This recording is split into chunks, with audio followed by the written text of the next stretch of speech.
Hello viewers, again welcome to our YouTube channel Chameli Sheel. আজকে আমি আবারও চলে এসেছি নতুন একটি নার্সিং জবের বিজ্ঞপ্তির সাথে। এটি একটি permanent nursing job. Female both ক্যান্ডিডেটই অ্যাপ্লাই করতে পারবে। GNM nursing, BSc nursing, post basic BSc nursing সবাই কিন্তু এই জবের ক্ষেত্রে অ্যাপ্লাই করতে পারবে। কী কী এলিজিবিলিটি ক্রাইটেরিয়া লাগছে এবং কোয়ালিফিকেশান কি লাগছে সেই সমস্ত বিস্তারিত আলোচনা করব এই ভিডিওতে। তো অনুরোধ রইল ভিডিওটি স্কিপ না করে পুরোটা দেখবে। All India institute of medical science, new Delhi, nursing officer recruitment, common eligibility test, NORCET. এই নোটিশ নাম্বার দেখো দেওয়া রয়েছে এবং এই নোটিশটি পাবলিশড হয়েছে 24/2/2025-এ।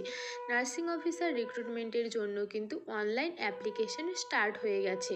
এই নার্সিং অফিসার পোস্টের জন্য পে লেভেল থাকছে level 7। Eligibility criteria for appearing in NORCET, essential qualification কি দেওয়া রয়েছে? বিএসসি এবং post basic BSc nursing complete হতে হবে ইন্ডিয়ান নার্সিং কাউন্সিল এবং স্টেট নার্সিং কাউন্সিল দ্বারা অনুমোদিত কোনো ইনস্টিটিউট বা ইউনিভার্সিটি থেকে। তার সাথে কিন্তু রেজিস্ট্রেশন সার্টিফিকেটও থাকতে হবে। তারপর যারা জিএনএম করেছো মানে diploma in general nursing midwifery, তারাও কিন্তু এটার জন্য অ্যাপ্লাই করতে পারবে, কিন্তু সেই ক্ষেত্রে 2 বছরের এক্সপিরিয়েন্স লাগবে 50 বেডেড কোনো হসপিটাল থেকেই। এটার পর কিন্তু তোমাদের অনেকের মনে এই প্রশ্নটা আসবে, এই যে 2 বছরের এক্সপিরিয়েন্স লাগবে সেটা কি আমাদের পাস আউট হওয়ার পর নাকি আমাদের রেজিস্ট্রেশন কমপ্লিট হওয়ার পর? হ্যাঁ, রেজিস্ট্রেশন সার্টিফিকেট কমপ্লিট হওয়ার পর থেকে কিন্তু তোমাদের 2 বছরের এক্সপিরিয়েন্স লাগছে। তারপর দেখো এখানে এজ লিমিট দেওয়া রয়েছে 18 থেকে 30 বছরের মধ্যে কিন্তু হতে হবে। তার সাথে ক্যাটাগরি ওয়াইজ কিন্তু এজ রিল্যাক্সেশনও দেওয়া রয়েছে।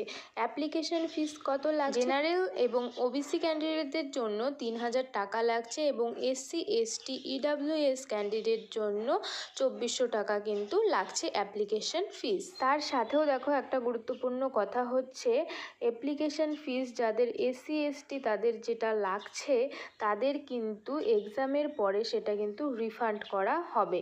দেখো এখানে কিন্তু সেটাই লেখা আছে, application fees of SC/ST candidates who appears in the examination will be refunded after the declaration of result in due course of time after verification. SC/ST certificate to be uploaded at a later stage.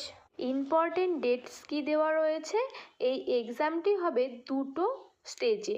First stage নরসেট preliminary test, এটা হতে চলেছে 12 April 2025 Saturday.